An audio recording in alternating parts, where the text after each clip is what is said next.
Hidden away on the Essex coastline lies a magical world of craft and design, where forgotten treasures are given a new lease of life. Ah, there we go.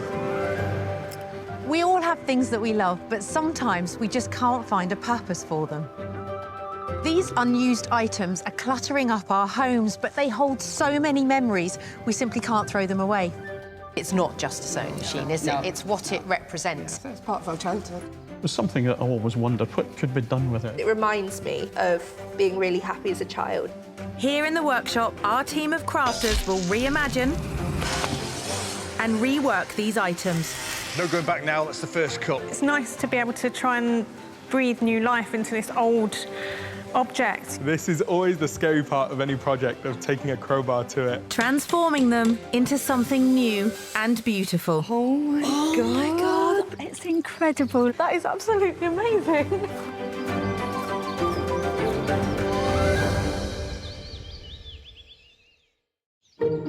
Our team of crafting experts are gathering, ready to remake whatever comes through the doors. We have masters of metal. It's just a little bit more exciting than racing a bike. Textile gurus. I've just marked out where we kind of need to position the pockets. I literally can't wait for him to see it. It's so gorgeous. And woodworking maestros. Oh, just do it all day long. Great. There's nothing our team can't transform. First into the workshop today is an iconic item from the 60s that George would like transformed to pass on to his grandchildren. Oh, yeah. They certainly keep me in my toes. Rada, this is George. Nice to meet you, George. Yeah. Nice to meet you. George has brought in a Hofner guitar, the same make that Paul McCartney played in the Beatles. Must have been about 13, 14 at the time. And there was a guitar shop, and I happened to pass the window, and that guitar was sitting in it. I can remember the feeling as if it were yesterday. I just knew that was my guitar. If you ever believe in love at first sight, I fell in love with that guitar. And I can remember it was 55 guineas. A month's wages? Absolutely. I got the bus home and I spoke to my mother, and she went, oh, no, absolutely no way. So anyway, my dad came in. I said, I saw this fantastic guitar. It's red and it's black and it's got treble pickup, it's got a tremolo, and it's wonderful. And much was it? I said, 55 guineas. He went, oh, for goodness sake, 55 guineas. And anyway. But he didn't say no. No, he didn't. He didn't. My dad signed the papers, and he took that out in a hire purchase. Oh, so wow. Absolutely. Gosh, what a lovely Absolutely. man. What was his name? Jimmy. Jimmy. Yeah. God, Jimmy. And that was my dad. He was the nicest guy under the sun, and he saw that as supporting his son. In a lot of respects, my dad's spirit's still in that guitar. One thing that intrigues me, I think is the word, George, is that it is a piece that you could keep just like that. You could put it in a glass box and hang it on the wall, but you don't. You want to do something with it for your grandchildren. Yeah. Why is the question? I think, to be honest with you, Amanda, if it's passed on through the generations to my granddaughters, they might just see it as an old guitar, and eventually it might just, you know what, let's dump it. And I think if we can do something around the spirit of my dad, then it will mean much more to them. We will do you proud. Thank you. Thank you, George. I wouldn't even know where to start with this. Have you got any ideas? Yeah, I've got a few ideas, and I got to say, I'm the most nervous to work on this project because it's got so much attachment and value and so much history in it that I want to be able to try and retain that. So you mentioned that you've got two granddaughters. Yes. And so I wanted to make it into two items so that they can either share or have one separately. I'll start off with the one that's less destructive. Okay. And that is to turn the neck of the guitar into a lamp. It's got a really nice sturdy base, and then coming out the top into really nice lampshades so that they can have that on the side of a desk or as a floor standing lamp. Now the other side is with the body of the guitar. Now, it's really got this iconic red and really bright, vibrant colours. What I wanted to do is have a unit behind this and turn it into doors for a cabinet. But to do that, I'd have to slice it right down the middle. Okay. What that would do is it would have it so that it looks like a fully functioning guitar, or the body of a guitar, and as you open it up, then those two halves will open out. Yeah, that sounds really interesting. Okay, that sounds interesting. Fantastic. Brilliant. It's now actually taking a saw and cutting the guitar, which is the terrifying part, but I'll be as delicate and sensitive with it as I can. Thank you. It's in good hands. Absolutely. I'll get every confidence in you. Thank you very much. I think the fact that Rada is nervous was, for me, I felt good about that, because he proved to me that he was buying into where I was coming from.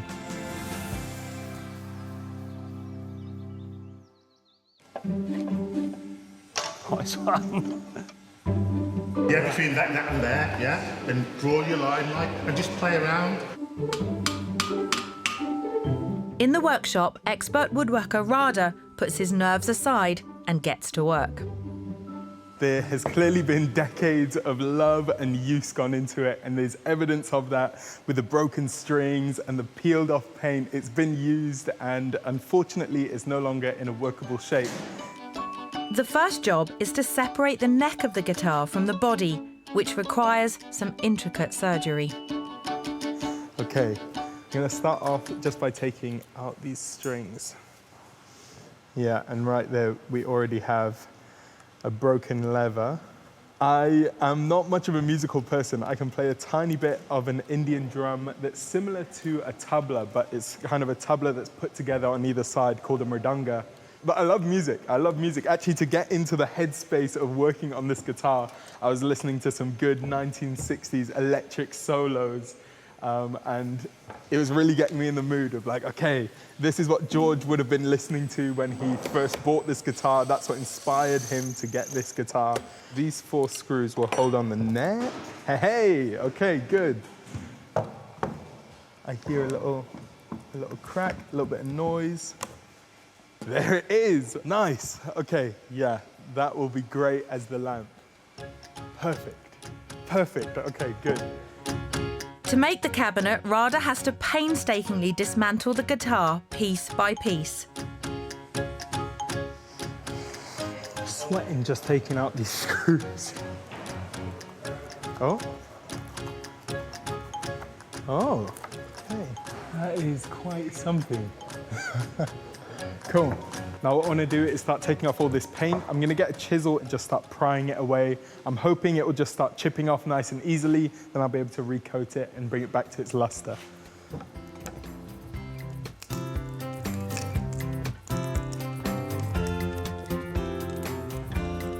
So the paint's actually taking off a thin layer of wood. So because it's taking that off, it means it's going to be quite a bit more work to pry off all this paint. I'm wondering if it's just worth trying to sand it all off instead. So I'm going to turn to the belt sander with a really abrasive disc on it.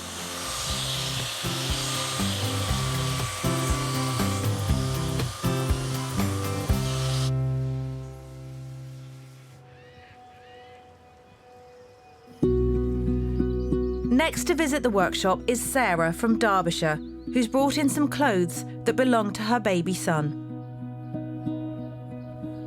Sarah, I wanted to say a big thank you for coming in today. Thank you. It's lovely to have you here, and I wanted to introduce you to Emily and Velvet. Yeah. Hi. So I'd like to talk about Reuben. Reuben was born in 2013? Yes. He was absolutely beautiful as well, so it's just, yeah. Did he have lots of hair? Yes. Yeah, lots of dark hair, really big eyes.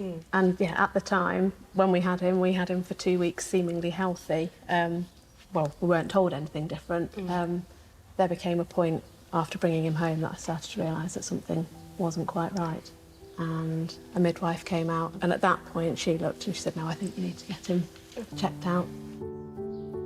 When he was 10 days old, Reuben was admitted to hospital for extensive tests.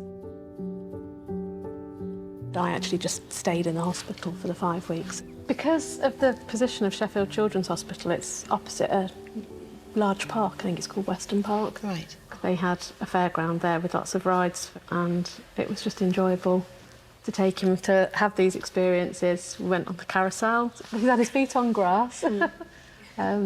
Tasted chocolate. I didn't realise, obviously, at the time how short a time we would have him, but it was just all about trying to get in as much fun to contrast what was going on.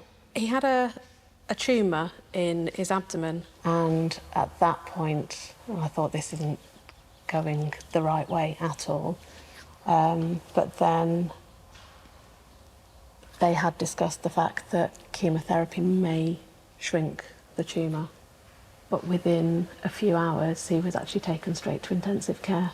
It was then we were told quite quickly that they could see that the chemotherapy wasn't working. So then it actually got to a point where it was, although you have got time, your time's running out, you need to make a decision. And it was on the Friday afternoon we had to turn off his life support. And I love that. It's just so awful. yeah. To lose a child must be the most unimaginable pain. Yeah. It's not been easy. And actually, every year we celebrate his birthday. We try and do, which is why I want something nice to happen with the bits that we've got left. If there's part of me that's kind of thought, what can I do with them? Yeah.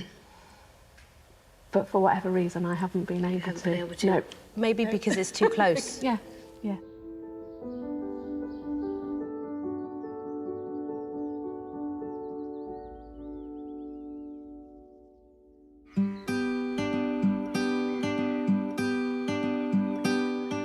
Sarah has brought her late son Reuben's clothes into the workshop. She will choose between two transformations. One from expert seamstress Velvet, who began her career making wedding dresses, and designer Emily, who specialises in vintage fabric and textiles. I'm going to come to you, Emily. Have you got any ideas as to what you could do with this? So I'm thinking some sort of, how do I describe it, like a kind of, like a blanket, but it could be like a wall hanging. You know, something that could be wrapped around you if you need a cuddle from little Reuben. And I'm thinking of making some sort of mural or something with some sort of image. Like you had some lovely memories where you took him to the fun fair and got ice cream and stuff like that. So like some sort of, maybe like a fun fair theme. Yeah, I took him on the carousel. Cut out shapes. That's brilliant. Yeah, just something to bring keep those memories, the good times, to remember the good times. I love that as well, because the fun keep them going. A childhood thing to do, isn't it? Yes, absolutely. So much fun. Yeah. So it would be a display piece that you would put onto the wall, but you could also, if you wanted to, take it down, and like you say, have a hug with it. Have a hug. Velvet. Okay. So my idea, I'm thinking of some kind of art piece, and I'll use pieces of the clothes to make covered buttons. Right. And the covered buttons would be like in a heart shape.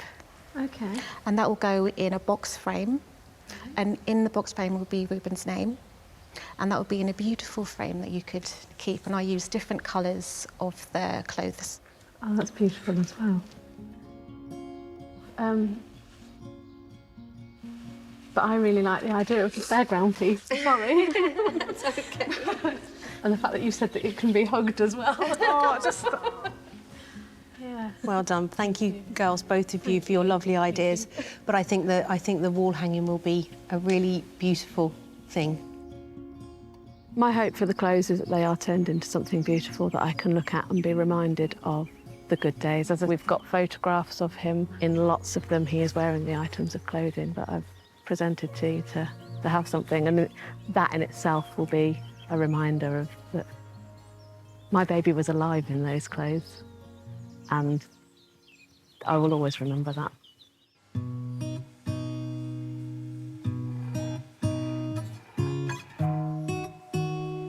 So all these tiny, tiny little clothes that are just so precious. So precious. I need to be really careful making a pattern that's going to use as much of this as possible, and I really don't want to waste anything.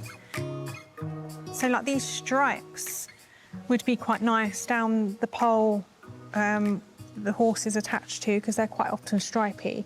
The The stars would be lovely to be sort of placed around somehow, perhaps sort of decorating some part of the horse or the carousel. What I'm going to have to do is unpick all of this fabric so that I've got individual flat pieces that I can then figure out how to place my pattern for the carousel. Because I certainly cannot cut anything wrong. So I need to make sure that I've got everything really planned out so that when I do come to cutting all these lovely pieces, I'm not making any mistakes. Every cut is crucial.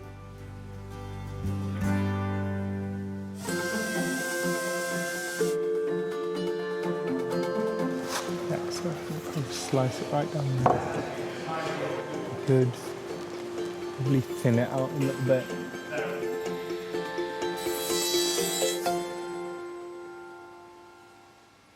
Next into the workshop are Ray and Naveen, who live in Huddersfield. They've brought in a wooden table chessboard with metal pieces, which they bought in the Scottish Borders in the 1980s. Ray and Naveen, thank you so much for coming in. This is Titch. Hello. Hey, good to meet you. How many years have you been together now? Well, we met in 1978. Right. And we got married in 82. OK, So, it's going to be 40 years in July. So let's talk about this lovely, lovely chess set. It was you, Naveen, wasn't it, that bought this for Ray? Yes. For what occasion? Our first wedding anniversary. Well, we used to go to People's occasionally at the weekend for a day out. Yeah. And I saw it on one of the days that we were there. Right. And I went back at a future time to get it. OK. And obviously the obvious question is, do either of you play chess? Oh, I play chess. Okay. Yes, and that's why I think Naveen thought it would be a good idea, and I loved it. Did you? Yeah, it was brilliant. Did you play chess? Do you play chess? No. I know where this is going. I was planning to learn, but I just couldn't get my head around it, so I gave up. He tried to teach me once or twice, but I gave up very quickly. Right. So then what happened to it? Where did it go? Well, it just moved with us. Every time we moved house, it came with us and sat there lonely in the bedroom. Right. Because it was an anniversary present I'd bought for Ray, I couldn't let it go. So what's made you want to let it go now? So it was Naveen's idea, but we're not letting it go, are we? Well, you're not letting it go. You're letting it go in its current form. It was more special. So we're going to make it even more special now, aren't we, Titch? Right, what I would like to do for you is, it will stay the same. You will have all the materials there. Yeah. However, I would like to melt down these pieces and make you one piece. It's your 40th wedding anniversary coming up. So I'm thinking about putting your initials and making your initials out of this steel. And I will keep a king and queen separate that can go on it, and I'll mount it on part of the chessboard. So you still remember that was the chess set. There's the king and queen, and you've got the chessboard. And then you can put it on the mantelpiece. It'll take over less space, and it'll be pride of place somewhere where you put it. Sounds fantastic. Amazing. You old romantic, you. Well, I like the touch of keeping the king and queen. What do you think, guys? I think it's wonderful. I mean, I don't have imagination like you do, so I'm really impressed by what you're going to do. Thank you very much. Ray, are you happy with that? Absolutely. Yeah, looking forward to this.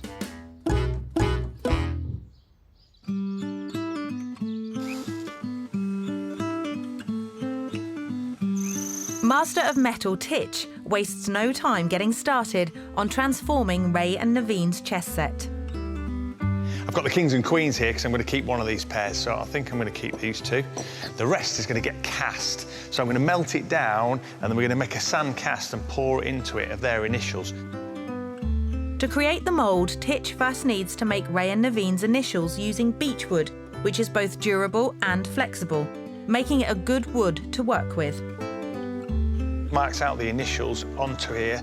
Now I've got a big bandsaw here. This will do my straight cuts, so all the straight lines, the N will be easy, and that back end of the R, that'll be fine. But all the intricate stuff, I'll do on a scroll saw, which I've got on the bench. So I'll get these done first.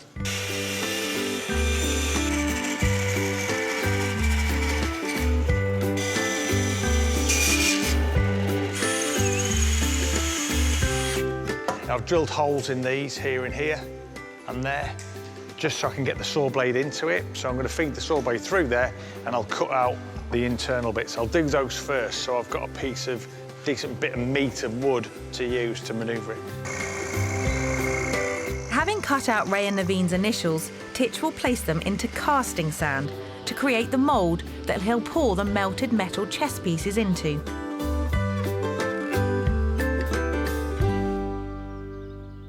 Now I've made a frame, and this incorporates the old chess table. Casting sand then, it's got a silicate in it that's a binder and some synthetic oil that helps it all bind together.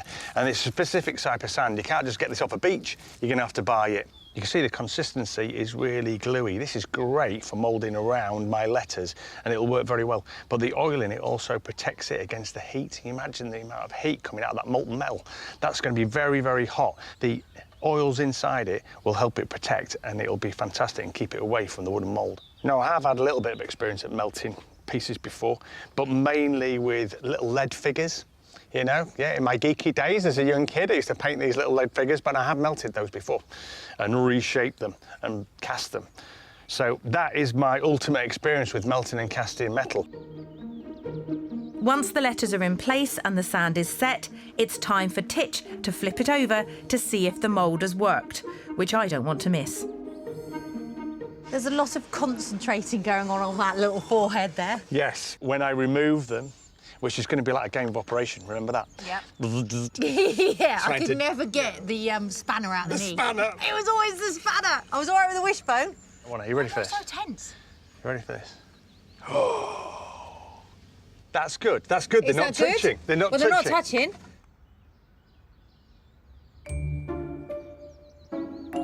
You see, the shape's great. Oh. Well, it wasn't until you got your big finger in there. There we go. Oh, hang on. Yeah, she's going. Right. OK. Bad luck, Titch. Both initials need to come out smoothly for the mould to work. To be fair, it's the first time I've ever had a go at it. Right, OK. So inevitably there's a learning process in there. And I think that's the best way of doing things, is always just give it a go. Yeah, you know, I love having a go at something first time. Right, I think I know where I've gone wrong, and I know how to rectify it. Whew, yeah. Can't bear the tension. I'm going to have another go. All right, I'll see you in a bit. See you in a minute, darling.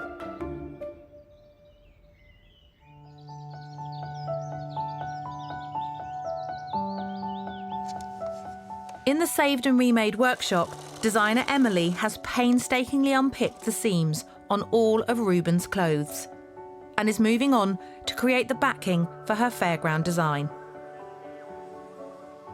I'm just trying to think about the top of this wall hanging / blanket. So the idea that I suggested was that it would be a wall hanging, but also a blanket that they would be able to take down. So I'm going to have a bit of doweling rod, which I'm going to polish up so it's all nice and varnished. This is the main fabric that I'm using for the blanket, which is quilted. So I'm basically creating a channel along the top that can then be hung up on the wall from each end. So yeah, I've tried to think of a nice looking but simple way to hang this on the wall, but also be able to take it down when they want to. You know, it needs to be easy for them to think, oh, okay, I need to take this blanket down and have a little cuddle today. I need to wrap my little Reuben around me.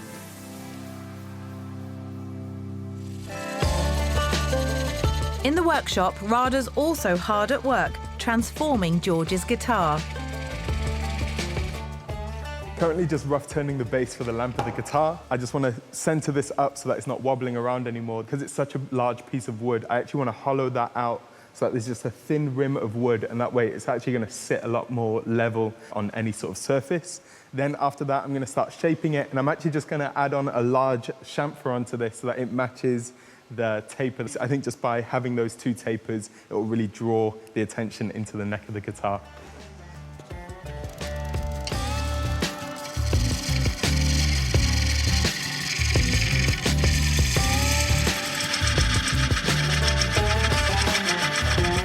Base done, the lamp needs a shade. Hey, Emily. Hiya. And Rada's looking for help. Jason. How you doing? Good, how are you, Good to see you, yeah, good. Well, this looks interesting. Yeah. Wow. So what's the story with this then? So this was George's very first guitar. It was part of a full guitar, but I've just brought you the neck because the idea is that I want to make this into a little table standing lamp. Sure. Wow. Now, this is, of course, the neck, which will go up like this. Nice. But around this area, I wanted a really beautiful sort of shade, and I was wondering if you'd be able to hook me up with something. Ooh, that's what do you think? Quite interesting. It looks like this is mother of pearl, which is beautiful. Yeah. I think we can do that. I think we do a really nice kind of leather lampshade or something. Okay. Come back in a bit. I'll see what I can do. Yes, that's exactly what I'm looking for. Thank you very, very much. We'll see you in a bit. Good luck. Cheers, man. Cheers. Brilliant. Wow. I know George was a keen music enthusiast and used to play the guitar passionately in the 60s. So it makes sense to really maximise that the best we can. So I think that some kind of really nice kind of lampshade where rather than it pointing down, which would cover this lovely detail you've got here, is to rather have it upwards so it's pointing up. And I think it's kind of quite a nice trendy thing right now, having an uplight. With leather expert Jason in charge of the lampshade, Rada moves on to the most nerve-wracking stage of the remake. You only get one of George's guitars, so let's not mess this up. But I'm very happy with it. That is perfectly down the middle, and I'm ready to slice this up. The guitar must be cut in two to form the decorative panels on each of the cabinet doors. There we go. There we go. And that will hinge out just like that. That is perfect. Yeah, that works. Now, it's really actually quite scary working on projects like this that mean so much to people like George. But what I have to do is kind of slightly put that to the back of the mind. I know what I'm doing. I don't let that try to stress me out too much because it's really important that we just get it right and not get too nervous when working on things like that. But it's come out perfectly. George, no need to fret. It's going well. It's going well. Across the workshop, Jason is doing some slicing of his own, using templates to cut out each part of the leather lampshade. So this is one half, and if you can imagine, I'm going to be two halves which will be sewn together, sewn around a light fixture, light fitting. But you can imagine it looked quite nice, and when you're sewn together, you can see, imagine how this is going to look. I think it'll work really well.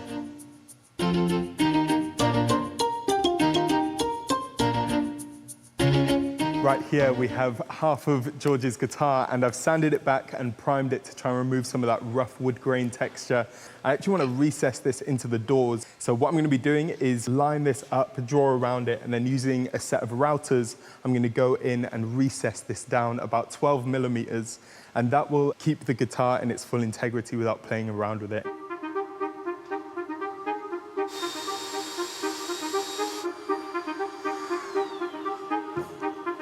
That's good. I can see it needs a little bit more refinement, but this is a good place to go. So you can see just how it's going to be sat in there. We are in a very good spot right now. Nice. With everything coming together nicely, it's time for George to revisit the Saved and Remade workshop. Hello, you lovely man. Hello. Good afternoon. Welcome back. Welcome back. How are you? I'm fine. I'm fine. Good. Nervous. Rada, there was a lot of pressure riding on this, wasn't there? Yeah, this was... Poor Rada was like, oh! This is by far the scariest project that I touched, mostly because it required a lot of deconstruction right from the start. But I'm really, really pleased with how it's come out, and I hope you like it. I'm sure I will. Are you ready for the reveal? Absolutely. Let's go for it. It's a two-man attack, this, because we've got to do it at the same time. You ready? 3, 2, 1. Wow. That is fantastic. What can I say? It's beautiful, isn't it? Absolutely. And I love the fact that it's...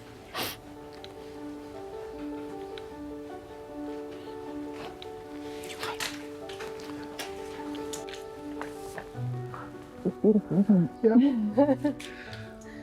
First class. Thank you so much. It was a real honour to be able to work on something like this. My dad would be so proud. You know, his memory can live on.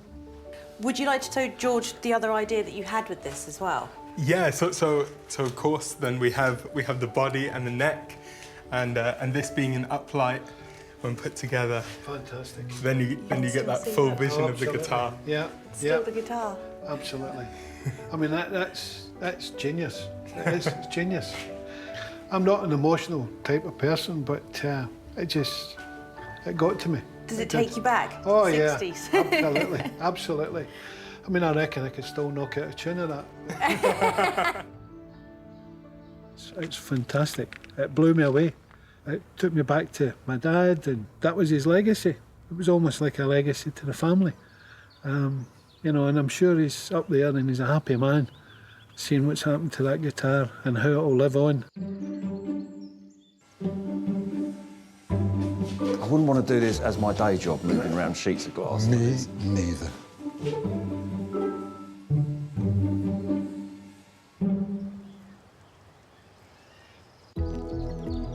Back in the workshop with the backing for her transformation complete, Emily is drawing up a plan for the fairground scene.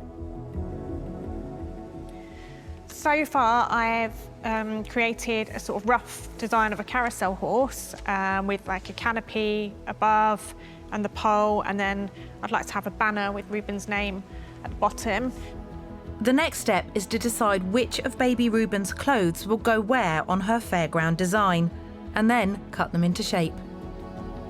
So I really need to make sure that all these pieces and the pattern is right and it's all going to match up, because I just don't want to waste any of these precious pieces of fabric. There's a point of no return, and this is it now. You know, once I start cutting these pieces out, there's no going back on this. As a maker and a designer, this project is really quite important to me personally. I have a little boy who's just turned 1. I've got another little one on the way in here. So working on this is actually quite tough for me right now, because obviously it's something that I try not to think about. You try and stay positive. So it's so important that I get this right for Sarah and her family. I don't want to cut up these images. I don't want to cut up Reuben's name, because his brother made this in art therapy. I don't really want to cut up baby bro. So I'm trying to find ways of actually using these as they are without having to like cut them into pieces. So things like this giraffe, you know, there's a photo of Reuben wearing this outfit.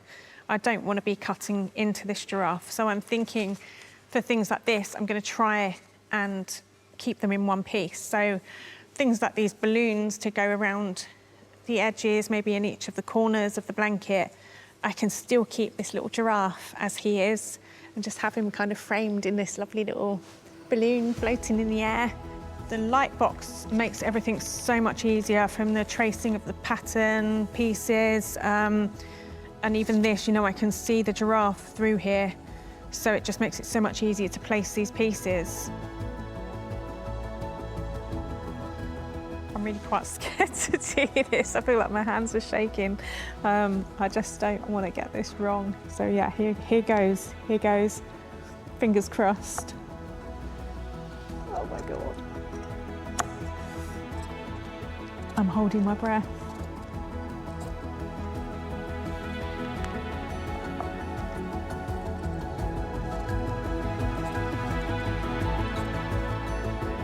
So there's your little balloon, all ready to stitch to the blanket.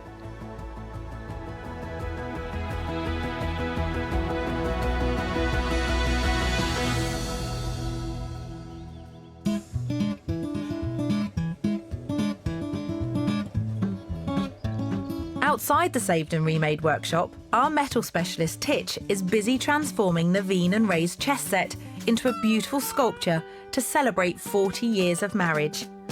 The first time I did this mould didn't work out very well, unfortunately. It was all a little bit tight and it all broke away when I lifted them out, and I was a little bit disappointed, but I've now changed the letters. What I did was taper them in, so it gives them more of a release angle. So they're tapered in, and I've just tried them now, and they are releasing beautifully and leaving everything inside. And this mould's as good as I can get it. Now, the next stage is to melt the chess pieces. So what I've got here is an oxypropane torch. This is propane gas with a feed of oxygen to it. Creates a very, very hot flame. So I'm using that to heat the crucible, and then I'll melt the chess pieces in it. It's already beginning to glow red underneath. In order for the anniversary sculpture to work, Titch needs to have enough melted chess pieces to fill up the mould.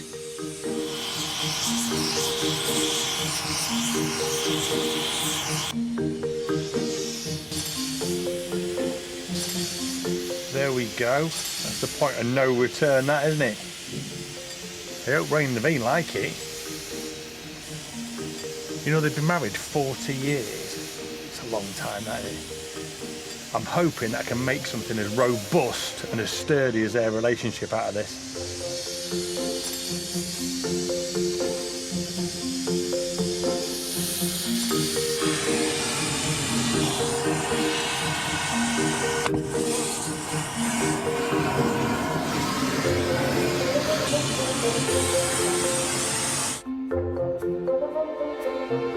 I'm just checking exactly how much volume of metal I've got out of this.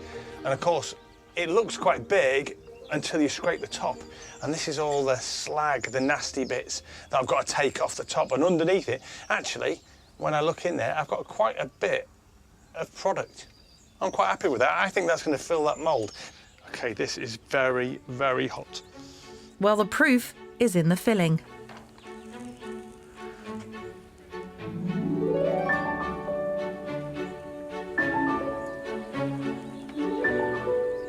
First time I've ever done it, but that looks cracking. I'm made up with that, that's brilliant. Once it's cooled down and hardened, Titch can crack on with completing the special anniversary sculpture.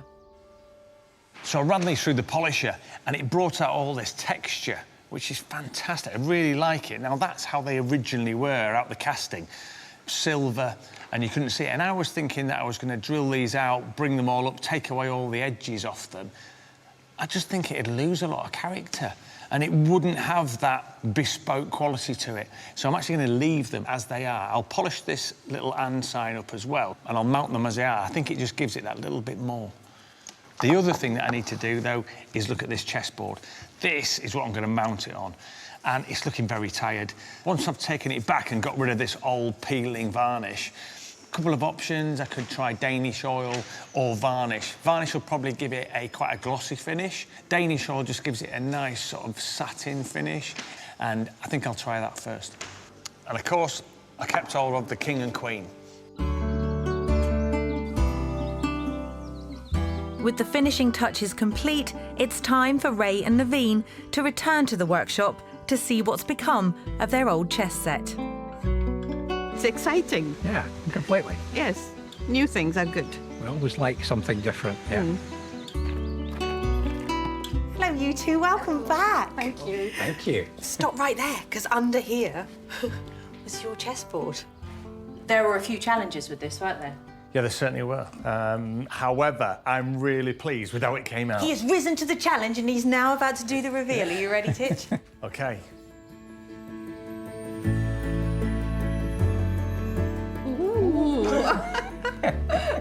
Wow. Wow, it's so that. cute. Look at that. It's beautiful. Titch, thank you. Just in case we forget our names. Yeah. Remind. The king and queen as well. Yeah, I keyed those up. So you've got those, your initials and the king and queen. Now, I've never cast any metal before, so I've never done the process. And it was really interesting researching it, how to do it, etc. This, when you lift it up, you'll feel it's quite heavy because there was only a little bit of material left of your entire chess set. So the majority of it is there and it doesn't look a huge amount, but once it all came down to that, that's what we got. But what I wanted to do was keep all the casting marks in it. I thought that was really nice to do. I didn't want to clean them up too much, so they were just sort of a bit bland. Leave all the casting marks in so you can see that they were cast. Wonderful. I like things that are unusual and different. Like me. Just like Ray. Well, I'm so glad that you like it. Happy anniversary, guys. Thank you very much. Thank you. I love the fact that it wasn't overly polished and it had a bit of roughness at the back and it just made it more interesting. That's lovely. The way it features both of us in the end result. and used all the components. I thought Titch did an amazing job.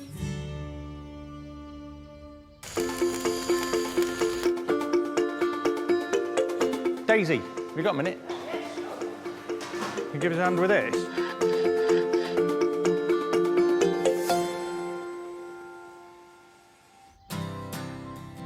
With another item saved and remade, designer Emily is making sure she uses every possible piece of material in her fairground quilt. She's enlisted velvet to make some covered buttons using Reuben's yellow baby blanket. I'm thinking of having like some lights going around the edge. So maybe like using the buttons to make, and the yellow fabric to make these like lovely lights, and they feel really soft as well, and it's just adding that. Like sunshine. Yeah. I think she's going to love it. I hope so. Whilst Emily and Velvet put the finishing touches to the fairground quilt, Sarah makes her way back to the workshop to see the results of this labour of love. There's been an element of nervousness and excitement and just absolute intrigue, because it's all very well having somebody describe something to you, but it'll be interesting to see what their interpretation is.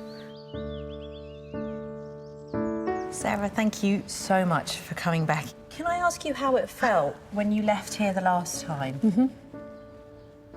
When you left and said goodbye to the clothes, how did you feel? Leaving them here, after speaking to Emily the first time, I wasn't as fearful as I thought I would be, because I feel like they've been in safe hands. I feel so honoured to have worked on this, honestly. Out of everything I've ever worked on in my life, I've put my heart and soul into this for you. We just hope you like it. Are you ready? Right, okay. I think so. Okay. Right, Emily, are you ready? We're doing this. Hold on. 3, 2, 1. Oh my God.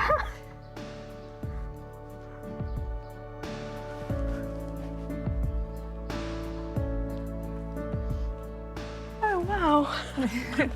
They're the little lights from the fairground. It's totally... I didn't know what to expect, but that is absolutely amazing. You're very, very clever. Thank you. Am I allowed to hug you? Yes, go, go, go. Oh my God, thank you. So pleased you like it. I'm so pleased. I'm so pleased. I really wanted to make you smile. It took a lot of planning trying to figure out what to put where. I just didn't want to waste anything, and I wanted to try and use as many of the pieces of clothing as possible and the blanket. Oh my gosh. It's just beautiful, isn't it? Can you recognise all the pieces? Yes, I can see them all. I can see them all. It's just... But how you've used them and what you've done with it is absolutely stunning. I'm so glad you like it. I'm so pleased. Yeah. Emily has made an absolutely stunning, colourful piece that I could never have imagined. Pretty much every item of clothing is there, and the more I looked at it, the more I could see just everything that she's done.